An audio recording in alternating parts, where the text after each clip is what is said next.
مشہور اعتراض حضرت معاویہ رضی اللہ عنہ پر جو کیا جاتا ہے وہ یہ کہ حضور نے حضرت عمار بن یاسر سے فرمایا تقتلک فئۃ الباغیہ، کہ تجھے باغی گروہ قتل کرے گا۔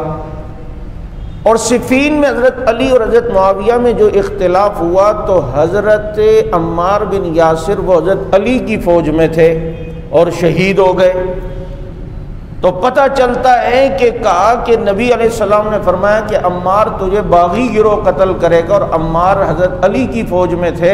تو اب جناب حضرت علی کی فوج میں رہتے ہوئے عمار شہید ہوئے، تو ظاہر بات ہے کہ پھر حضرت معاویہ کے لشکر اور گروہ نے انہیں قتل کیا ہوگا، شہید کیا ہوگا، تو پتہ چلتا حضرت معاویہ کا گروہ نعوذ باللہ باغی ہے۔ یہ ایک بات کی جاتی ہے۔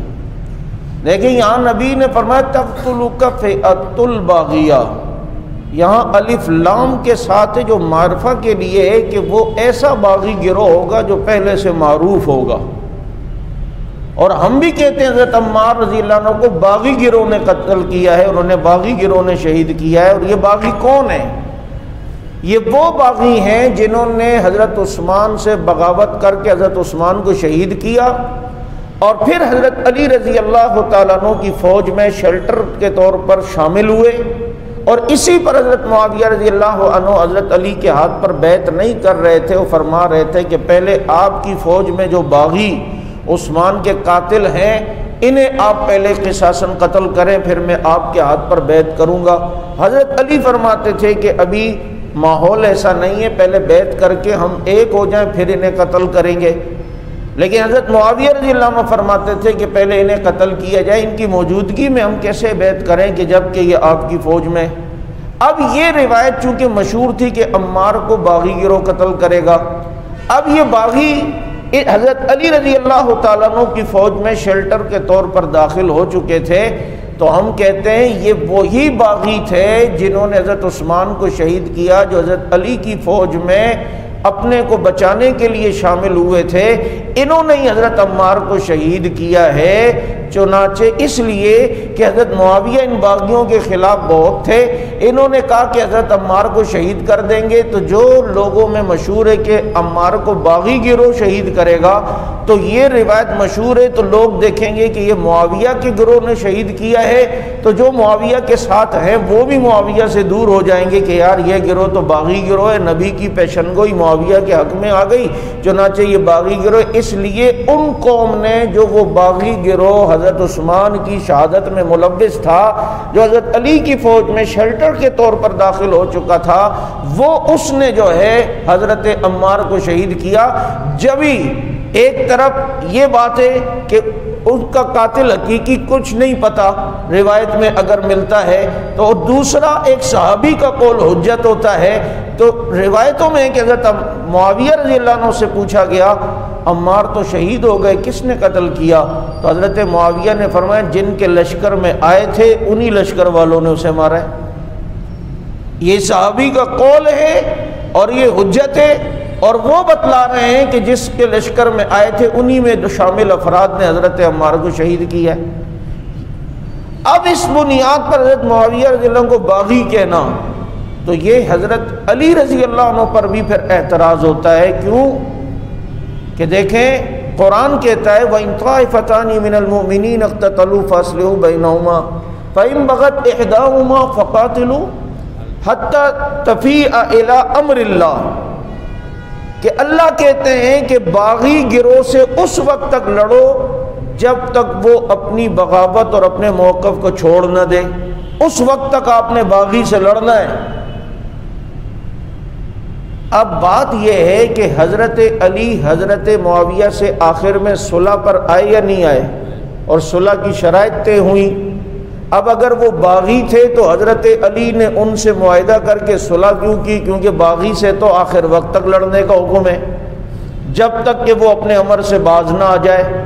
تو پتہ چلتا ہے حضرت علی بھی انہیں باغی نہیں سمجھتے تھے، اس لیے جناب انہیں صلح کی پیشکش کی، اور صلح کے لیے ٹیم بیٹھی اور معاہدہ بھی ہوا، اور صلح کی شرائط بھی طے ہونے لگی. تو چنانچہ اب اگر کوئی انہیں باغی کہتا ہے تو نعوذ باللہ پھر حضرت علی پر اعتراض ہوتا ہے کہ انہوں نے ایک باغی سے صلح کیوں کر لی، جبکہ اللہ نے قرآن میں کہا ہے حتی تفیء الی امر اللہ، جب تک وہ اللہ کے امر پر باغی گروہ نہ آئے اس وقت تک آپ نے لڑنا ہے، اس سے قتال کرنا ہے. اور حضرت معاویہ تو آخر وقت تک اسی موقع پہ ڈٹے رہے کہ پہلے حضرت عثمان کے قاتلوں کو گرفتار کر کے انہیں قتل کیا جائے. بات سمجھ آ رہی ہے؟ تو انہیں باغی کہنا اس حدیث سے کہ عمار تجھے باغی گروہ قتل کرے گا، تو چنانچہ یہ جی باغی گروہ، اور یہ علی کی فوج میں تھے حضرت عمار، تو حضرت معاویہ کے گروہ آئے تو اس لیے جناب عمار شہید ہو گئے. تو پتہ چلتا ہے معاویہ رضی اللہ عنہ نعوذ باللہ باغی ہیں. کہاں کی مٹی کہاں کا روڑا، بھانمتی نے کنبا جوڑا. پھر دوسری بات یہ ہے حضرت معاویہ رضی اللہ عنہ کے دور کئی زندگی کے ہیں. حضرت عمر کے دور میں شام کے امیر رہے. سوال ہمارا یہ کہ اس دور میں باغی تھے؟ کہتے ہیں نہیں. پھر حضرت عثمان کے دور میں بھی شام کے گورنر رہے، امیر رہے، اس دور میں بھی حضرت معاویہ کو باغی کہو گے؟ کہیں گے نہیں.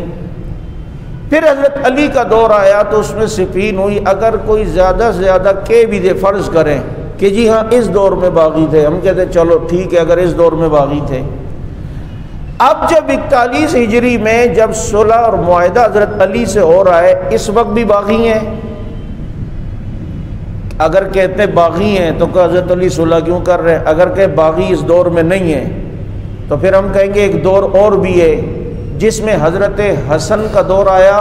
وہ حضرت معاویہ کے حق میں دستبردار ہو کے ان کے ہاتھ پر بیعت کرتے ہیں، اور اب ساری امت حضرت معاویہ کے جھنڈے کے نیچے ہے. اس دور کو بھی باغی کہو گے، بغاوت کہو گے؟ کہتے نہیں یہ دور بغاوت کا نہیں. تو انما الاعمال بالخواتیم، اعمال کا دار و مدار خاتمے پر ہوتا ہے. یہ دیکھو کہ حضرت معاویہ رضی اللہ تعالیٰ عنہ کا خاتمہ اور اینڈ کس پر ہوا؟ خاتمہ تو اس پر ہوا کہ جب کہ ساری امت حضرت معاویہ کے ہاتھ پر بیعت کر کے ایک معاویہ کے جھنڈے کے نیچے ہے، تو اعمال کا دار و مدار تو خاتمے اور اینڈ پر ہوتا ہے. حضرت معاویہ کا اینڈ تو ایسے ہوا کہ ساری دنیا ان کے ہاتھ پر بیعت ہو کر اب ان کے جھنڈے کے نیچے آ کر ایک لڑی میں پیروئی گئی ہے. تو ظالموں جب آخر کی زندگی بغاوت میں آئی نہیں ہے تو ابھی 14ویں صدی میں بھی باغی باغی باغی کی رٹ لگا رہے ہیں. نہیں سمجھ آئی؟ تو اس لیے یاد رکھیں ان پر بغاوت کا اطلاق ہوتا ہی نہیں ہے. تو یہ جو مشہور بات میں نے اس کی اس لیے حقیقت بتائی کہ یہ سوشل میڈیا پر یہ اعتراض زیادہ کیا جاتا ہے کہ عمار تجھے باغی گروہ قتل کرے گا. تو اس کی حقیقت میں نے آپ کو بتلا دی. یہ وہی لوگ تھے جو حضرت علی کی فوج میں اپنے کو بچانے کے لیے شامل ہو گئے تھے، اور پھر انہوں نے حضرت عمار کو شہید کیا. اور یہ لوگ کے ساتھ حضرت عثمان کے قتل میں شہادت میں ملوث تھے. یہ وہ باغی گروہ تھا جس نے حضرت عمار کو شہید کیا. اور نبی کی پیشن گوئی صحیح ہو گئی کہ عمار تجھے باغی گروہ قتل کرے گا، تو باغی گروہ نہیں انہیں قتل کیا.